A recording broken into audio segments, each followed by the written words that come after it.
yang datang berkerumun di situ untuk tontonan itu. Melihat apa yang terjadi itu, pulanglah mereka sambil memukul-mukul diri. Semua orang yang mengenal Yesus dari dekat, termasuk perempuan-perempuan yang mengikut dia dari Galilea, berdiri jauh-jauh dan melihat semuanya itu. Sedemikian jauh bacaan kita. Ada beberapa poin yang kami catat dari Lukas ini. Tentu kisah penyaliban Yesus bukan asing bagi kita, tapi setiap tahun kita pasti membahasnya. Minta maaf tidak ada poin-poinnya.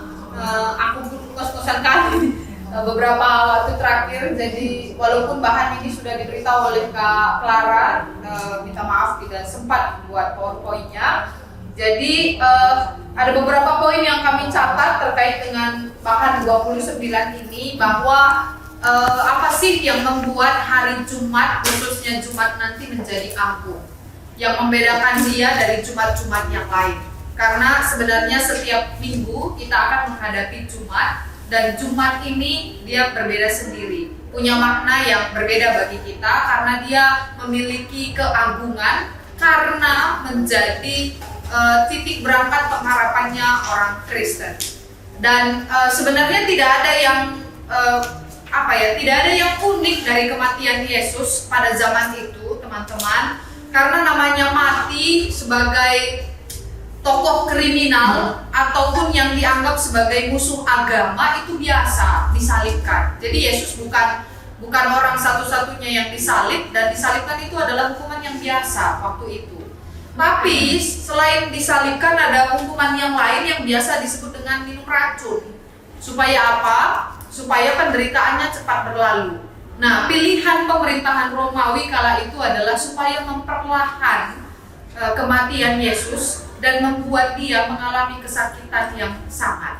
Sehingga dipilihlah menyalibkan dia, sekalipun dia bukan tokoh kriminal pada zaman itu. Nah, teman-teman, yang membedakan salib Kristus ini dengan salib yang lain, karena kita tahu sendiri ada dua orang kiri dan kanan yang menemani Yesus mati. Dengan tanda lain, Yesus pun menemani mereka mati. Jadi bukan hanya Yesus yang ditemani, tapi Yesus pun menemani mereka mati. Yang membedakannya adalah ketika kematian itu membuat pertobatan. Seorang prajurit yang tadinya sama sekali tidak percaya bahwa Yesus itu adalah anak Allah dan orang benar, tapi setelah Yesus berkata, "Ke dalam tanganmu kuserahkan hidupku," itu perkataan Yesus yang keenam. Karena yang ketujuh ketika Yesus berkata tetelestai, sudah selesai. Jadi ketika Yesus "ke dalam tanganmu aku menyerahkan nyawaku," Yesus mati. Nah, versi Lukas memang itu menjadi kalimat terakhir. Tapi nanti di Markus kita bisa temukan kata tetelestai itu yang menandakan itu kalimat terakhir Yesus, 7 perkataannya. Lalu setelah itu ada orang yang bertobat bahkan dalam kematiannya, yaitu prajurit. Prajurit ini apakah dia orang yang beragama Yahudi atau beragama non-Yahudi, kita nggak pernah tahu. Tapi yang jelas dia sering mendengar Yesus. Lalu dalam iring-iringan Via Dolorosa, Yesus yang menjalani masa penderitaannya, si prajurit ini menyaksikan kesetiaan Yesus menerima deritanya dan bagaimana Yesus menjalaninya dengan tabah ikhlas. Dan di sana sebenarnya tuh ragu-ragunya mulai ada. Ini orang kenapa ya nggak ada berontaknya sama sekali? Ini orang kenapa ya nggak ada keluh kesahnya? Justru dia pikul salibnya benar-benar sekali begitu. Nah, lalu setelah itu ketika Yesus berkata, "Ke dalam tanganmu," disitulah si prajurit ini bertobat. Jadi ini yang unik, pertobatan terjadi dalam kematian Yesus. Biasanya memang dalam tradisi gereja kita, ini kita ngomongin orang dewasa dulu ya, Jumat Agung itu lebih banyak orang yang gereja daripada hari-hari Minggu pada umumnya. Karena apa? Kita merasa Jumat itu adalah momen penting di mana dosa kita dihapus, gitu. Tengok aja lah nanti hari Jumat, pasti lebih rame dibandingkan biasanya. Walaupun hari ini ramai sekali kan ya, sampai orang duduk harus di bangku-bangku tempel gitu. Tapi di Jumat Agung itu memang momen penting bagi kita karena merasa bahwa ada nih sosok yang mau mati untuk menebus kita, manusia yang berdosa ini. Nah, kenapa momen ini menjadi penting bagi kita? Mungkin kita perlu belajar sedikit seperti prajurit. Walaupun kita hidup sebagai kaum percaya, jangan-jangan kita pun perlu mengalami pertobatan. Kayaknya kayak hari ini aja, nggak sengaja ini ya kan, memang ngomong kayak gitu nyautan. Cuma pas gitu isinya gitu di bawah. Kalau enggak kayak gitunya kalimatku di sini ada kata pertobatan, penderitaan, penyaliban dan sebagainya. Cek kalian. Nah, di saat itu ternyata kita juga perlu mengalami pertobatan itu, teman-teman. Kenapa tadi kayak agak sedikit nggak sengaja ya kan? Ada beberapa poin di sini kayak relate dengan kondisi kita. Jam 2, kita mulai ya.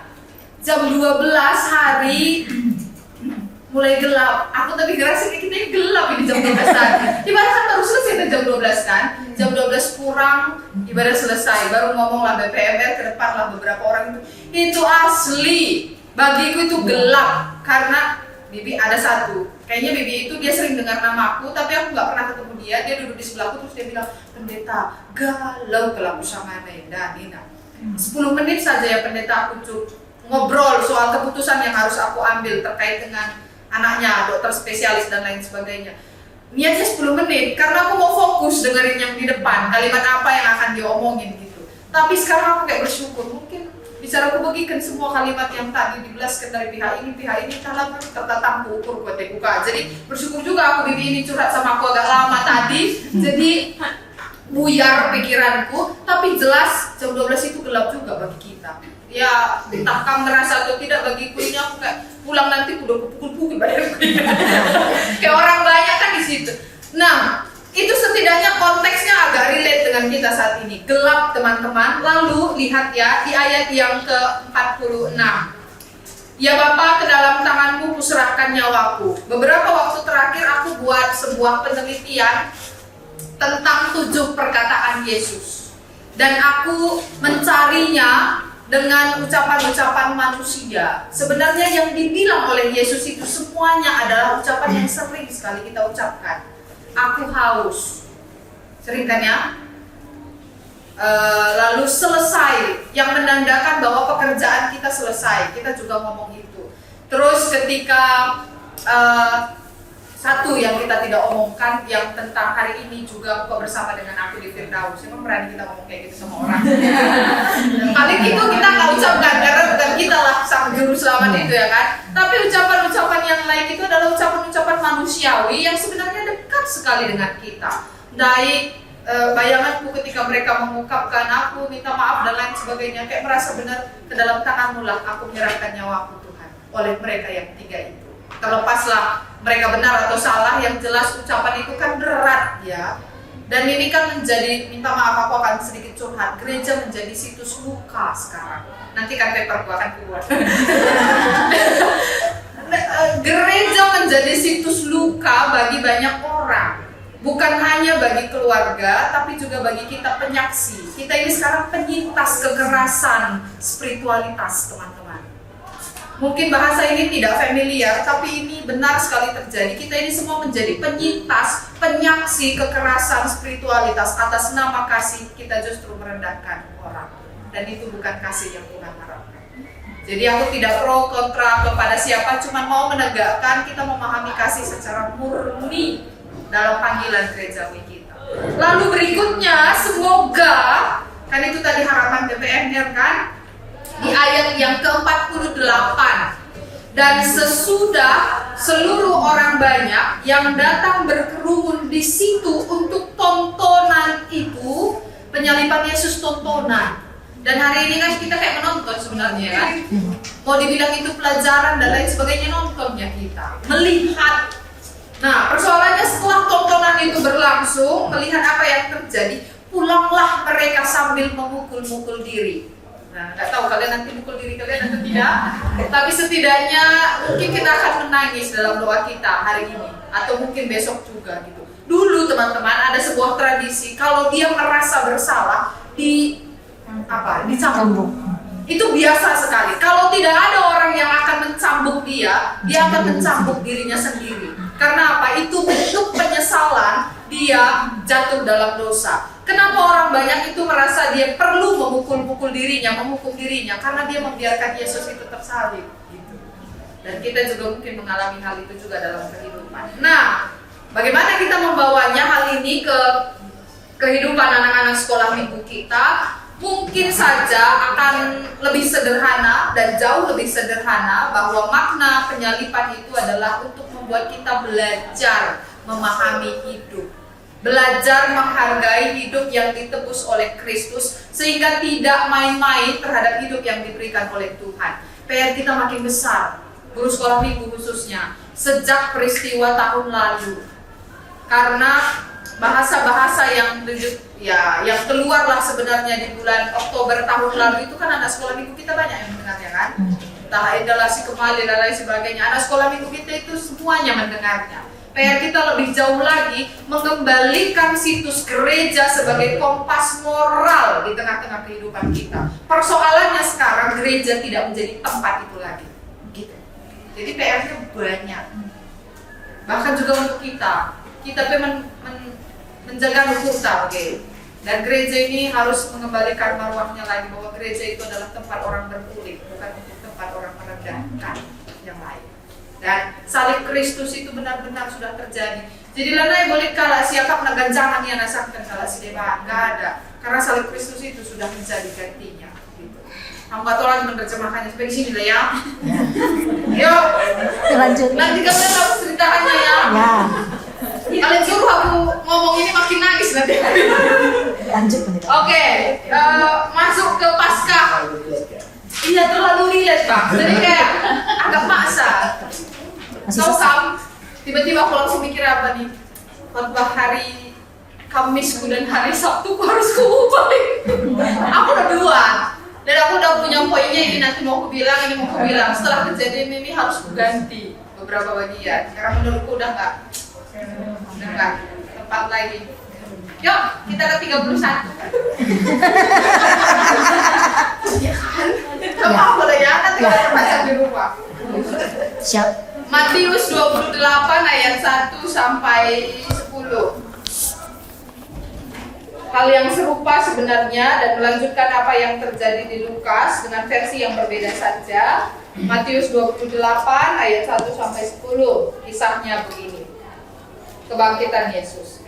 Setelah hari Sabat lewat, menjelang menyingsiknya fajar, pada hari pertama minggu itu, pergilah Maria Magdalena dan Maria yang lain menengok kubur itu.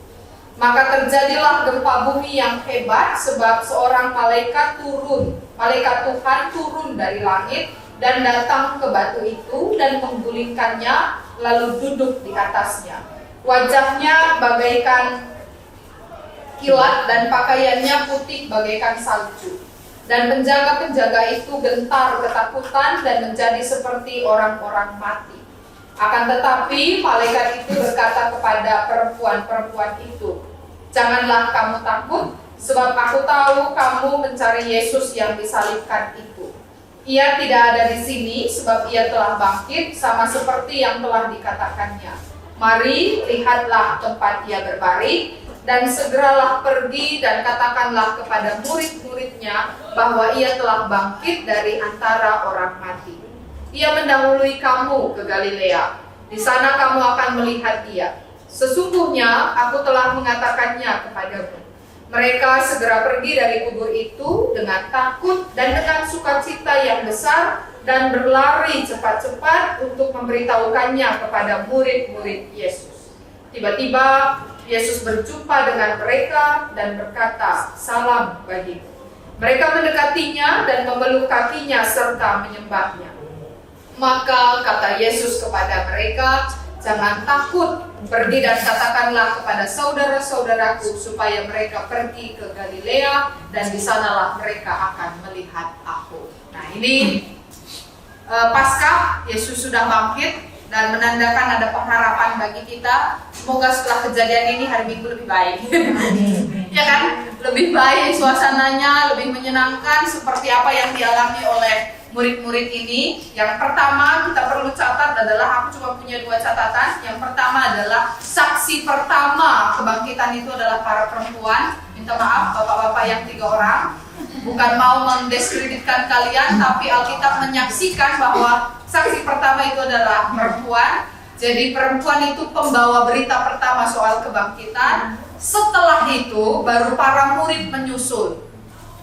Dan situasi yang dia tunjukkan adalah ayat yang ke-8, mereka segera pergi dari kubur dengan takut dan dengan sukacita. Bolehkah kita bayangkan perasaan takut tapi perasaan sukacita menyatu menjadi ini pembawaan diri.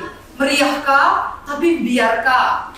Aku ingat dulu ada impalku Sumbing, terus kami makan, tahu kamu bakso plastik yang biasa keliling-keliling di kampung kita ya.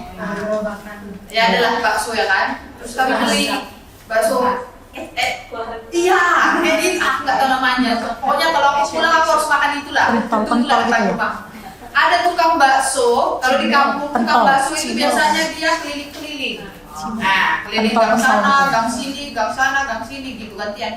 Kokek berarti udah datang dia. Nah, jadi adalah impalku ini. Ini tidak dalam rangka meng-underestimate orang disabilitas ya. Memang dia sumbing. Lalu pas kami makan bakso pentol itu, bakso yang kecil itu, dia bikin pedas. Terus dia ngomong begini, Cun, dia namanya mau bilang pedas. Saya kira endap kame. Jadi dia mau bilang mesur, tapi enak gitu. Nah coba bayangkan teman-teman perasaan yang kayak gitu terjadi di perempuan yang lari untuk menyatakan berita. Itu maksudku. Dia takut, tapi dia gembira. Gitu kayak nggak terkatakan, kayak ngomong pun tapi tak gitu. Kayak ini pedes loh, nggak sesuai dengan selera aku, tapi kok enak gitu. Ini menakutkan kisah kebangkitan Yesus karena dia tidak ada di kubur, tidak ada dijumpai lagi, tapi satu sisi menyenangkan karena janjinya terpenuhi gitu. Jadi bisa bayangkan kita nggak mengidentifikasinya dengan apa sih yang mereka lakukan. Kita sudah tahu pasti mereka pergi memberitakannya. Cuman perasaannya itu masihkah menjadi perasaan kita sekarang? Aku jujur ini dengan kejadian ini makin takut, tapi di satu sisi makin percaya aku bahwa gereja akan menjadi lebih baik. Cuma di sisi yang lain aku sedikit takut kadar iman kita menjadi bagaimana, khususnya bagi keluarga-keluarga tertentu. Itu menjadi PR. Ayo lanjut kita ya. Cepat-cepat aja ya kan. Nah, pertanyaan berikutnya tanggal 7 HDS. HDS ini kakak abang bapak, kalian pakai bahan yang dikirim oleh PGI Komisi Anak dan Remaja kah atau pakai dari sini? PGI. Kalau PGI berarti bahannya dari Efesus ya, ya, bukan dari ini. Ya, kebetulan aku juga ambilnya yang dari Efesus. Baik. Kalau begitu mari kita buka Efesus 4 ayat 1 sampai 3. Sampai 7. Aku bikinnya sampai 3. Oh, baiklah. Sampai 7 ya. Iya, sampai 7. Efesus 4 ayat 1 sampai 7. Berkata demikian. Kesatuan jemaat dan karunia yang berbeda-beda. Sebab itu aku menasihatkan kamu, aku, orang yang dipenjarakan karena Tuhan, supaya hidupmu sebagai orang-orang yang telah dipanggil berpadanan dengan panggilan itu. Hendaklah kamu selalu rendah hati, lemah lembut, dan sabar. Tunjukkanlah kasihmu dalam hal saling membantu. Dan berusahalah memelihara kesatuan roh oleh ikatan damai sejahtera. Satu tubuh dan satu roh, sebagaimana kamu telah dipanggil kepada satu pengharapan yang terkandung dalam panggilanmu. Satu Tuhan, satu iman, satu baptisan, satu Allah dan Bapa dari semua. Allah yang di atas semua dan oleh semua dan di dalam semua. Tetapi kepada kita masing-masing telah dianugerahkan kasih karunia menurut ukuran pemberian Kristus. Sedemikian jauh bacaannya. Sedikit cerita tentang HDS di tahun ini 2024, karena tidak jauh berbeda juga dengan HDS Moria. Bicara tentang kondisi Palestina. Tahun ini kita mendoakan Palestina, sekalipun orang ataupun vote yang sering terjadi save Palestina karena Muslim, tapi kali ini Dewan Oikumene Perempuan Dunia mau mengatakan, dan juga anak mengatakan korban perang Gaza Palestina itu tidak hanya laki-laki, tapi banyak perempuan dan anak-anak. Khususnya lagi di Palestina itu tidak hanya orang Muslim, tapi orang Kristen juga. Selidik punya selidik secara sejarah, Palestina ini teman-teman adalah kota yang dekat dengan Migdal. Nanti kita boleh cari sejarahnya. Migdal itu adalah kota kecil di mana Yesus lahir yang kita sering sebut Bethlehem, dan itu ada di Palestina gitu. Jadi bisa kita bayangkan Palestina itu bukan bicara tentang Islam saja, tapi ini soal kekristenan juga. Hanya yang membedakannya sekarang adalah jumlah populasi orang Kristen yang ada di Palestina tidak sebanyak dulu. Kalau dulu itu memang hampir 80 ke 82% mayoritas Palestina adalah Kristen, tapi karena perubahan zaman, bahkan juga karena konflik wilayah, konflik wilayah, bukan konflik agama, konflik wilayah, banyak orang Kristen yang berpindah dari Palestina ataupun juga menjadi korban dari konflik wilayah itu. Sehingga sekarang sedikit sekali jumlah orang Kristen di sana, tapi ada. Nah, jadi bisa kita bayangkan Palestina ini adalah situs beragama baik bagi kita sebagai orang Kristen, dan sekarang menjadi situs beragama bagi teman-teman kita yang Muslim. Nah, kali ini kita khusus mendoakan dan mengajak anak-anak kita untuk mendoakan Palestina, bukan dalam rangka kita save Palestina negara, tidak seperti itu sekali, tapi save orang-orang yang menjadi korban. Dan Kristen itu kan bukan hanya mendoakan siapapun, siapa kita doakan, tapi siapa yang menjadi korban yang ada di sana. Nah, oleh karena itu teman-teman, dalam menjalankan apa yang diminta oleh Rasul Paulus di dalam bacaan kita hari ini, yaitu Efesus, ada beberapa karakter hidup yang diminta. Yang kami catat di sini setidaknya ada 4. Yang pertama itu belajar untuk hidup damai. Damai itu susah, sulit sekali untuk menciptakannya, tapi itu PR kita. Yang kedua adalah rendah hati. Hari ini contoh ilustrasi besar langsung bagaimana rendah hati, lalu lemah lembut, lalu yang keempat sabar. Karena tema HDS kita adalah aku mohon kepadamu bersabarlah satu sama lain dalam kasih. Nah, itu temanya di tanggal 7 nanti. Aku mohon kepadamu bersabarlah satu dengan yang lain dalam kasih. Jadi ini seperti sebuah permintaan supaya sekesal apapun kita atau gondok nirakin, kayak nggak enak hati terhadap orang lain, itu belajar untuk bersabar. Karena ketika kita bersabar itu bisa meminimalisir ataupun menghindari yang namanya konflik. Tapi kalau kita kayak langsung pengen berkonfrontasi dengan orang, mungkin konflik akan terjadi. Jadi dalam hal ini HDS, Hari Doa Sedunia khusus untuk anak, akan mengajak anak-anak untuk memikirkan lebih jauh lagi bagaimana kita mengambil bayangan korban-korban yang ada di jalur-jalur tertentu itu. Jalur Gaza kah, Ukraina, Rusia kah, Indonesia juga dulu kan dijajah peperangan dengan Belanda dan Jepang. Jadi memang hidup ini penuh dengan peperangan, sampai ada satu filsuf berkata begini, mungkin memang harus banyak perang dulu supaya mencapai damai. Pertanyaannya sekarang, haruskah kita berperang terus untuk menciptakan damai?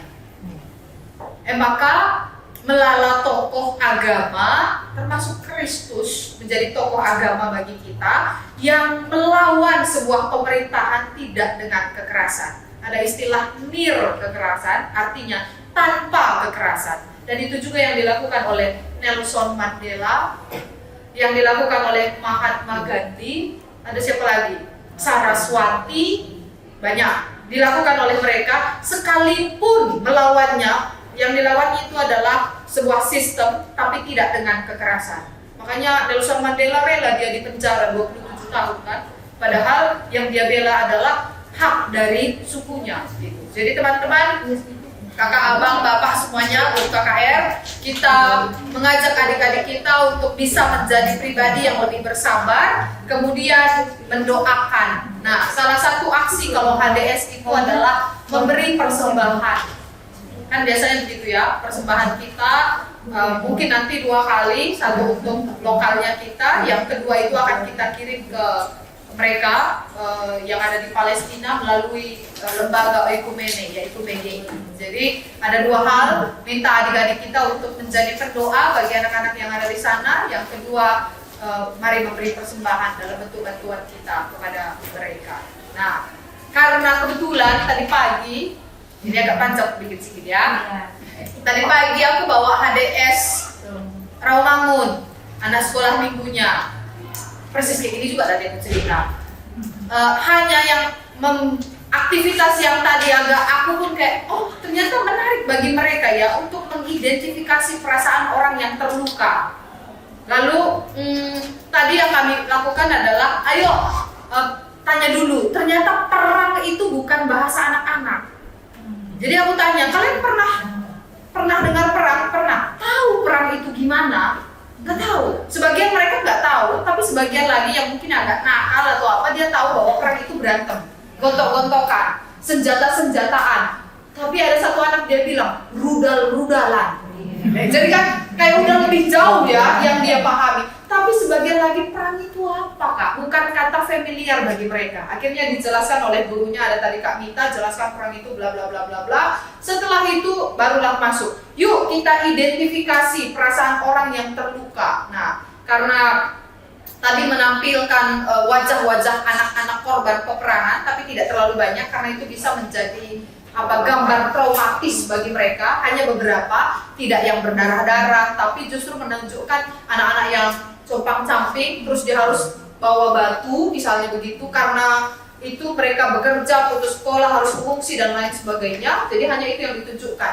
Adik-adik kira-kira dengan gambar ini, minta maaf lah ya, kita anggap ini gambar anak-anak ya kan.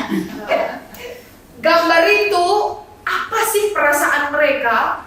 Siapa yang bisa gitu? Nah, satu orang jawabnya pertama, susah hidupnya. Lalu aku ambil kertas, ini kertas tadi. Inilah kertas tadi ya kan? Ambil kertas ini, apa tadi dek? Susah. Terus aku tulis, susah. Setelah ditulis tempel di kepalanya, berdiri gitu. Terus ada yang mulai masuk, aku Kak putus sekolah.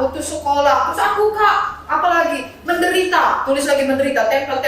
Akhirnya banyak sekali, ada 20 apa 25 anak tadi yang mengidentifikasi perasaan kena tempel ini semuanya. Terus aku panggil mereka ke depan, maju ke depan. Inilah korban Gaza tadi. Tapi mereka berhasil buat, pas aku bilang kalian adalah korban perang, langsung ada yang bilang Kak lapar. Kita kan anak-anak itu drama ya kan?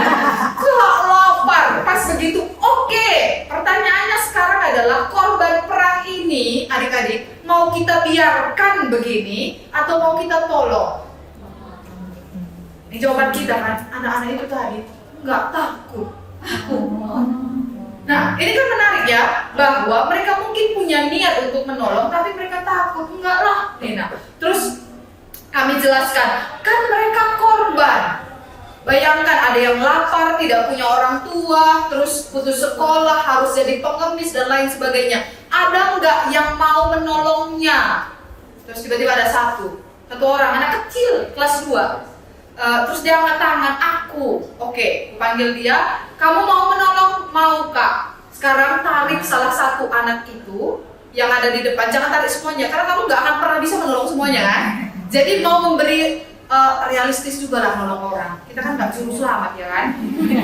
Kita bukan Yesus. Jadi realistis menolong orang. Ambil satu anak, setelah itu kamu tarik dia, tarik kertas yang ada di sini, penanda bahwa kamu mau menolong kesusahannya dia. Setelah itu berdoa untuk dia.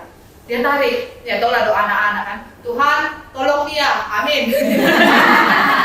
Ya tapi at least itu menjadi ilustrasi yang menarik kan. Dia mau. Setelah satu orang itu mulai ada, siapa lagi menolongnya, akhirnya ada yang mengikut. Jadi ternyata ada beberapa kesimpulan yang kami catat. Kesimpulan yang pertama, menolong harus realistis. Yang kedua, ternyata tolong-menolong ini bisa menjadi sebuah sebaran, menyebar. Kayak orang kebajikan kita kebajikan kalak, oke. Nampak di kita, nular. nolong kita bisa membuat orang lain terpanggil untuk menolong juga, seperti anak kecil itu tadi. Nah, kali ini dalam HDS kita ini nanti anak sekolah minggu kita mau kita bikin versinya apa? Kamu pakai model yang tadi, HDS yang tadi aku jelaskan juga, boleh. Kalau ada model yang lain silahkan juga. Jadi selamat mempersiapkan diri. Lebih daripada itu, yang menarik terakhir tadi adalah evaluasinya. Setelah selesai evaluasi bersama, pertanyaannya begini, guru, kalian tadi udah ngasih amplop untuk persembahan kalian, gitu. Mereka sesama guru yang di sana, aku pun agak sedikit, oh iya, jangan nanti kita yang menyuruh anak-anak kita untuk ngasih persembahan, orang tuanya, gurunya tidak sama sekali. Udah masuk, terus yang lain bilang, udah, aku tadi belum dimasukkannya, gitu. Jadi semuanya kembali ke teladan. Hidup kita ini lagi-lagi adalah teladan, teman-teman. Kayak hari ini teladan juga buat kita, ya kan? Peristiwa ini juga teladan. Siapapun itu bisa menjadi teladan. Hari ini ada contoh kecil, anak kecil yang kelas 2 SD tadi, itu teladan bagi teman-temannya. Karena apa? Dia mau menolong. Walaupun hanya doanya, Tuhan tolong dia. Amin. Selesai. Jadi itu kira-kira yang bisa kami sampaikan. Semoga bermanfaat. Selamat mempersiapkan diri untuk 3 minggu ke depan. Lebih daripada itu, Tuhan memberkati pelayanan kita dan semua persiapan yang dilakukan. Wujud, berangkat ke ritual.